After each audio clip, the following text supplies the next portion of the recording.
They had conquered 17 species across 3 spiral arms of the galaxy. They were old when humanity was still learning to walk upright. Their empire stretched across 1,000 worlds, and every single one of those worlds had been taken by force. They were hunters. It was what they did. It was what they were.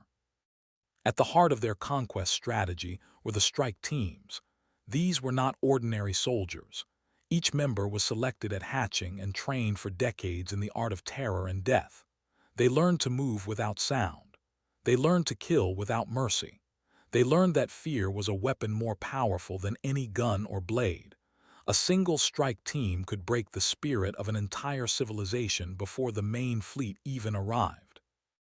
High Commander Al stood on the bridge of his flagship and studied the blue and green world rotating slowly on the display screen. His compound eyes took in every detail. The planet had vast oceans and scattered landmasses. The dominant species called themselves humans. They had only recently discovered radio waves, which meant they were primitive, easy prey. The intercepted signals told a simple story. The humans were divided into many nations. They fought among themselves constantly. They had nuclear weapons pointed at each other. They could not even agree on basic things like borders and resources. By standards, they were barely civilized. Al's mandibles clicked together in what passed for a smile among his kind. This would be simple. Send in the strike teams to create chaos and terror. Let the humans panic and turn on each other. Then the main fleet would arrive to pick up the pieces. The same strategy had worked 17 times before. There was no reason to think it would fail now. He authorized 12 strike teams for the initial insertion. It was more than enough. Each team consisted of 7 hunters, and each hunter was worth 100 ordinary soldiers. They would target military installations, government buildings, and critical infrastructure. Standard doctrine. The humans would never know what hit them. The teams departed in small stealth craft designed to avoid detection. They entered Earth's atmosphere at night, scattering across the globe to their assigned targets. High Commander Al settled in to wait for the reports of success. He expected them within a few planetary rotations. The first team materialized in the Nevada desert, about 3 kilometers from a classified military facility. Team leader L checked his equipment one final time. His plasma lance was fully charged. His biocamouflage was active, bending light around his body to make him nearly invisible. His 6 team members were equally prepared. They moved out in standard hunting formation, silent as shadows. The desert air was cold and dry. Strange smells filled L's nostrils. He could see the lights of the human facility in the distance. According to intelligence reports, it was some kind of testing ground for primitive flying machines. There would be guards, but they would be soft and unprepared. The team would eliminate them, destroy the facility, and leave behind just enough survivors to spread fear. They covered the first 2 kilometers without incident. The terrain was rough but manageable. El felt confident. He had done this dozens of times before. Different worlds, different species, but always the same result. The prey died or ran, usually both. At 1 kilometer out, he gave the signal to spread into attack formation. His hunters moved with practiced precision, each one finding their position for the final approach. El took a moment to appreciate their skill. They were the finest killers the Dominion had ever produced. They were death incarnate. He never heard the shot that killed his second-in-command. One moment or was moving into position on his left flank. The next moment he was on the ground with a hole through his head. There had been no warning, no sound, just sudden death from the darkness. L's training kicked in immediately. He dropped to the ground and activated his emergency beacon. His remaining hunters did the same, scattering for cover, but there was no cover to be found. They were in open desert, completely exposed. More shots came from multiple directions. Silent, precise, deadly. L's biocamouflage should have made him invisible, but the shooters seemed to know exactly where he was. He tried to raise his plasma lance, but before he could aim, something hit him in the chest. The impact drove the air from his lungs. He looked down and saw a strange metal cylinder protruding from his body armor. Gas began hissing from it. His vision blurred. His limbs stopped responding. The last thing he saw before losing consciousness was a human face appearing above him. The face was painted in dark colors and showed no expression at all. It was the face of a professional. The same thing was happening all over the world. In the Scottish Highlands, a team thought they were stalking a remote military outpost. They moved through the fog and heather with perfect stealth, but the British soldiers known as the SAS had been tracking them since their ship entered the atmosphere. The aliens never saw the soldiers who killed them. They only felt the bullets. In Siberia, a team targeted a Russian nuclear facility. Russian operators were waiting for them in the snow. The battle lasted less than a minute. When it was over, 7 bodies lay cooling in the frozen wilderness, and not a single Russian had been scratched. In the Negev desert, Israeli commandos demonstrated why they were considered among the best soldiers on Earth. The team there had excellent intelligence about their target. What they did not have was any understanding of what human special forces were capable of. They learned very quickly. They did not survive the lesson. Outside France, GIGN operators moved with calm efficiency. They had trained for hostage situations and terrorist attacks their entire careers. Fighting aliens was new, but the principles were the same. Move fast, shoot straight, win. All across the planet, 12 elite strike teams met the same fate. They came expecting frightened primitives who would scatter in terror. Instead, they found cold-eyed professionals who had spent their entire lives preparing to fight and kill the most dangerous predators on Earth, other humans. The engagements were brutally one-sided.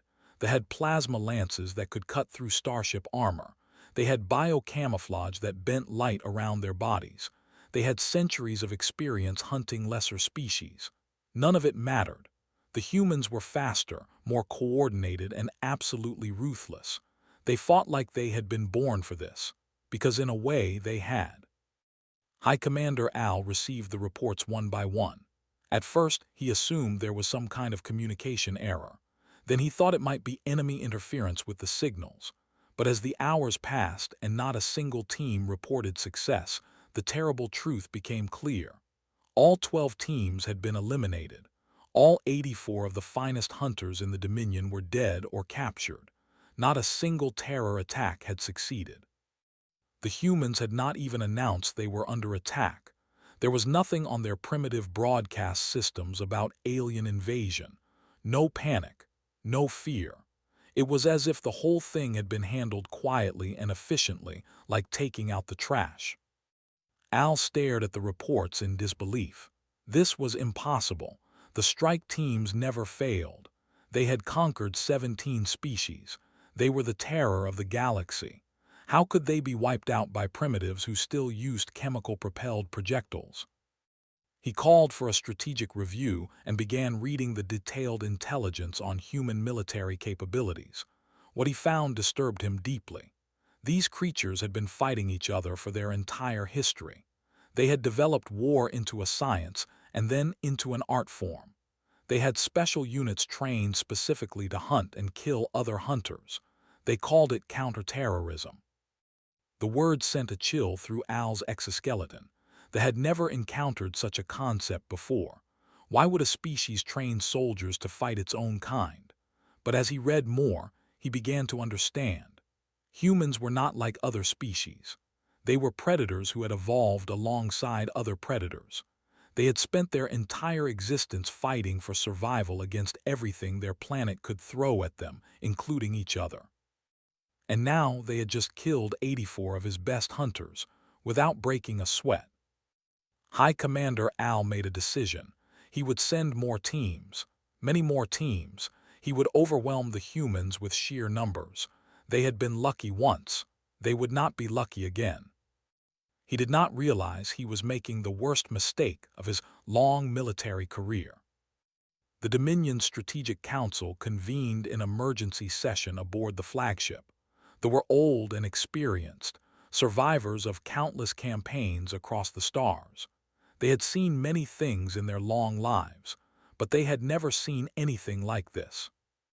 12 strike teams gone, 84 hunters dead, 0 successful attacks, 0 human casualties confirmed. The numbers simply did not make sense. They clicked and hissed as they reviewed the data, searching for some explanation that would restore their understanding of the universe. High Commander Al stood before them and made his case. The first wave had failed because of bad intelligence. The humans had military capabilities that had not been detected by the probe ships. That was a mistake, but it could be corrected. The solution was simple: send more teams and target population centers. Create so much chaos that even these surprisingly capable humans would not be able to respond. The council debated for hours. Some members urged caution. A few suggested withdrawal, but they had never retreated from a subjugation campaign. Their entire culture was built on the certainty that they were the greatest hunters in the galaxy. To admit otherwise was unthinkable. In the end, they authorized an unprecedented response. 40 strike teams would be deployed simultaneously, targeting major cities across the globe. Nearly 300 hunters, the largest concentration of elite forces in Dominion history.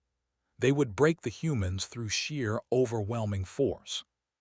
What the Council did not know was that Earth's nations were already preparing for them. The first wave of attacks had triggered emergency protocols that had never been used before. Intelligence agencies that normally spied on each other were suddenly sharing everything they had. The Americans opened their satellite networks to everyone. The Russians contributed their signals intelligence. The British coordinated communications. The Israelis provided tactical analysis. For the first time in human history, every major military power was working together toward a single goal. They did not do this out of noble sentiment. They did it because they were professionals, and professionals understood threats. The aliens were a threat to everyone. Therefore, everyone would work together to eliminate them. It was simple logic.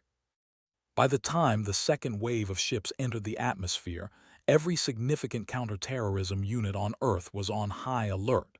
Satellites tracked the ships from orbit. Ground stations monitored their communications. Quick reaction forces waited in prepared positions near every likely target. The humans were not just ready, they were eager. They had no idea they were flying into a trap. The first team materialized in Tokyo Station during what should have been rush hour. Their intelligence said the station processed over 3 million passengers daily.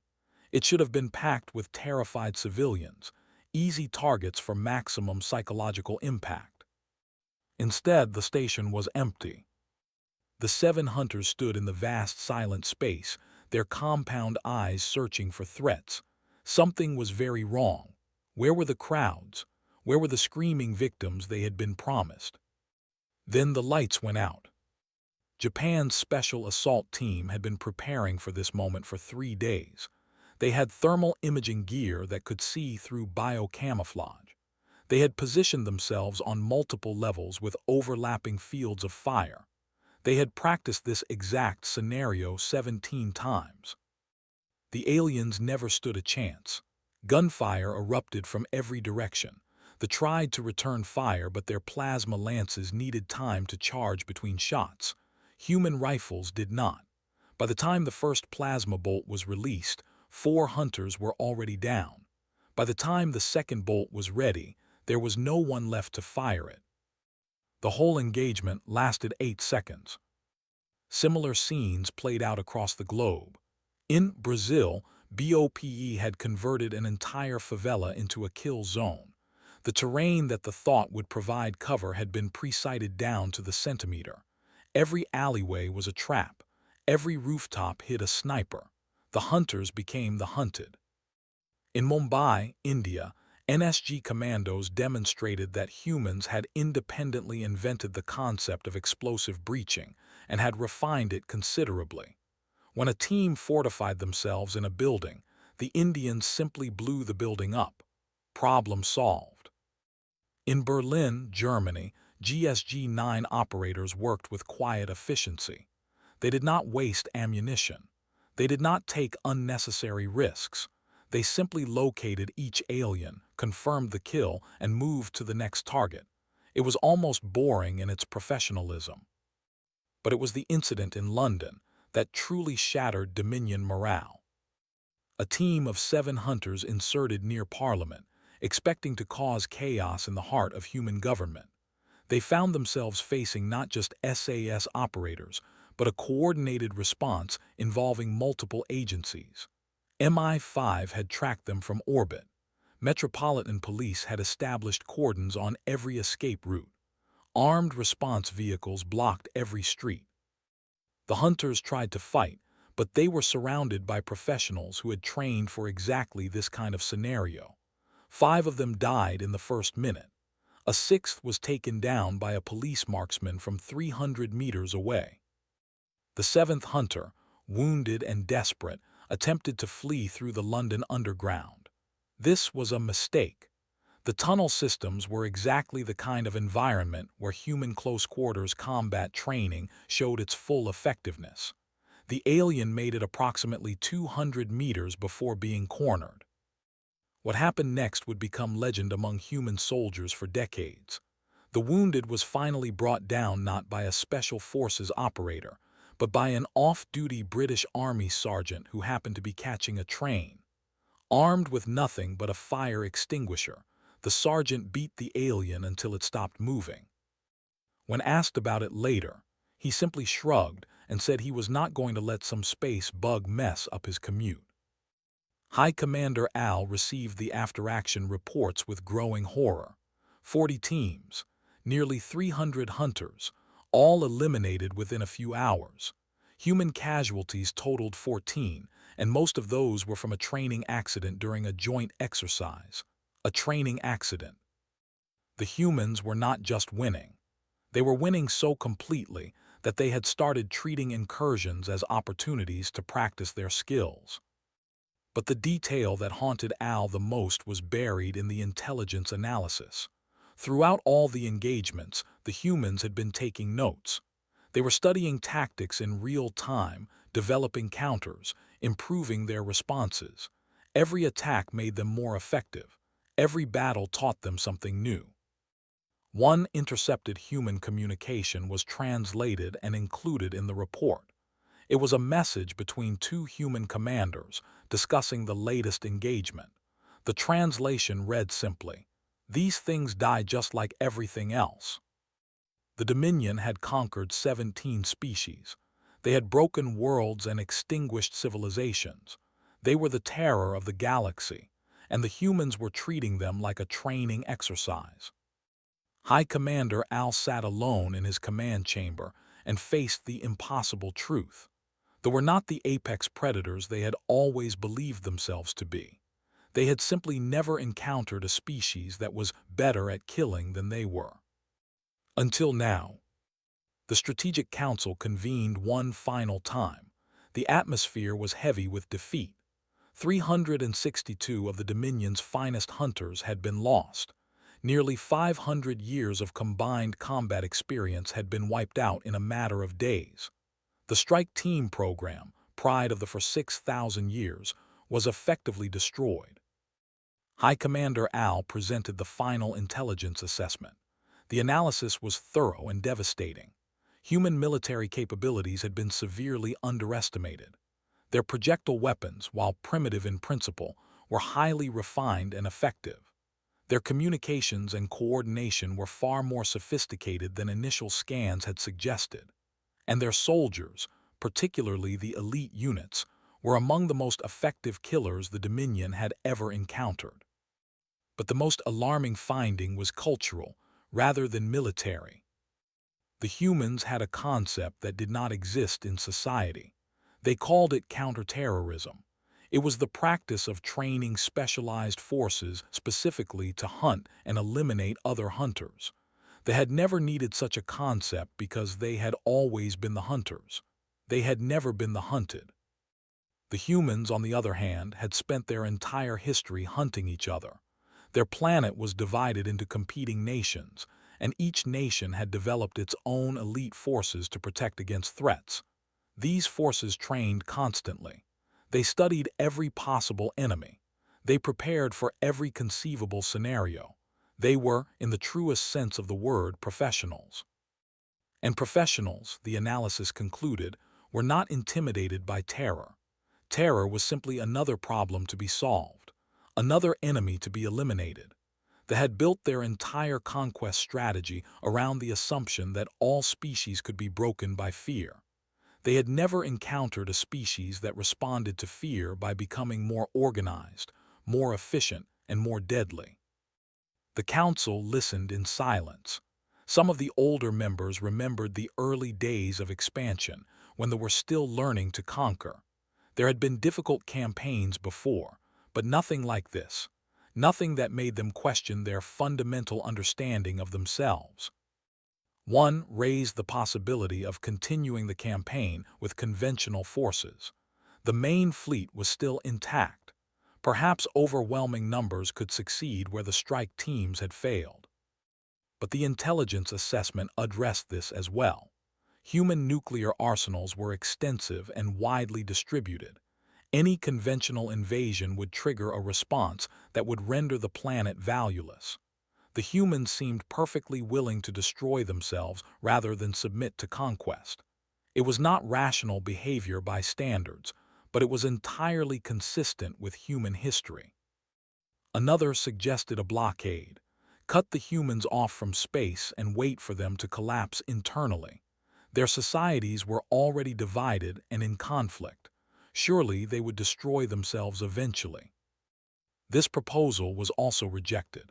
Intelligence reports indicated that human governments were now actively cooperating in ways they never had before. The alien threat had given them a common enemy. Instead of dividing them, the attacks had united them. Reports suggested that human leaders were even discussing the establishment of a permanent global defense force. The irony was not lost on the Council. The invasion had achieved the opposite of its intended effect. Instead of breaking human civilization, it was making it stronger. High Commander Al presented the final report from Signals Intelligence. Human broadcast systems had begun discussing the attacks openly, but instead of the expected panic and fear, the tone was almost casual. One entertainment program had described the incidents as really bringing the international community together. A human commentator had expressed hope for more team-building exercises. They were mocking the Dominion, not from fear or bravado, but from genuine unconcern. The humans simply did not find the frightening. They found them interesting, like a new challenge to be overcome. Several human governments were apparently competing to host the next alien insertion, viewing it as a chance to test new equipment and tactics. The council sat in stunned silence. For 6,000 years, the strike teams had been the terror of the galaxy. They had broken entire civilizations with fear alone, and these humans were treating them like a training opportunity. High Commander Al made the only decision he could. The strike team program was officially disbanded. The surviving hunters would be reassigned to other duties. The concept itself was to be retired. It had failed in a way that could not be explained or excused. Against the humans, terror simply did not work. The main fleet was recalled. Earth was reclassified in the Dominion's database. It had been listed as primitive target based on initial probe data. That designation was removed and replaced with a new one: Apex Predator, do not approach. Some of the younger protested. They had never retreated before. Their entire culture was built on conquest and dominance. To flee from a single world was shameful. It went against everything they believed. But the older understood something the younger ones did not. Pride was a luxury that could only be afforded by the strong, and they were no longer certain they were the strongest species in the galaxy. Perhaps they never had been. Perhaps they had simply been fortunate enough to never encounter a species like humanity. The fleet departed Earth's solar system without further engagement. High Commander Al watched the blue and green world disappear from thee and felt something he had never experienced before. He felt relief that he would never have to face those cold-eyed human professionals again. When the Dominion's historians later documented the campaign, they struggled to explain what had gone wrong. The technology assessment had been accurate. The tactical plans had been sound. The strike teams had performed exactly as expected. Everything had been done correctly, and yet the campaign had failed completely. Eventually, they settled on a simple explanation. They had misunderstood what they were dealing with. They had seen a divided civilization with primitive technology and assumed they were looking at prey. They had not realized they were looking at predators. Humanity was not like the other species the Dominion had conquered. Those species had been farmers, builders, thinkers. They had developed technology and civilization, but they had never truly understood violence. When faced with the terror of the strike teams, they had broken. Humans were different. Humans understood violence intimately. They had practiced it on each other for their entire history. They had refined it into an art form. Their special forces were not defenders scrambling to respond to a threat. They were hunters, carefully trained to seek out and destroy other hunters. They were what the thought they were, apex predators. The final entry in the historical record was a warning. It was placed in the Dominion's navigation database, attached to every reference to the Sol system and the planet called Earth. The warning was simple and direct. This species has been eliminating its own apex predators for sport. Their most dangerous individuals have organized themselves into specialized hunting units. They view combat as a skill to be perfected rather than a necessity to be endured. They are not to be provoked under any circumstances. Approach with extreme caution or not at all. The warning remained in effect for. Other species eventually encountered humanity as they expanded into the galaxy.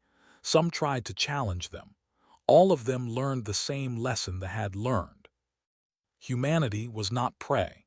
Humanity had never been prey. They were predators who had simply been waiting for something worthy of their attention. In the end, the strike teams had served a purpose, just not the one intended. They had introduced humanity to the galactic community. They had shown the galaxy what humans were capable of, and they had provided a very clear demonstration of why humanity should be treated with respect. The humans themselves rarely spoke of the incident in later years. For them, it had been a minor event, handled quickly and efficiently by professionals doing their jobs. There were no monuments or holidays commemorating the victory. There were only quiet citations in classified files and a shared understanding among the world's special forces that they had faced something new and emerged victorious. When asked about the legacy of the conflict, one retired commander simply smiled and shook his head. They made a mistake that a lot of people have made throughout history. They saw that we fight among ourselves and assumed we were weak. They didn't realize that all that fighting was practice. The galaxy eventually learned to coexist with humanity. Trade relationships were established. Diplomatic protocols were developed. The humans proved to be reasonable neighbors, willing to negotiate and cooperate. But every species remembered the lesson of the. Every species remembered what happened when you sent your best hunters against the humans. They had come to Earth expecting prey. They found professionals. And the professionals had been ready.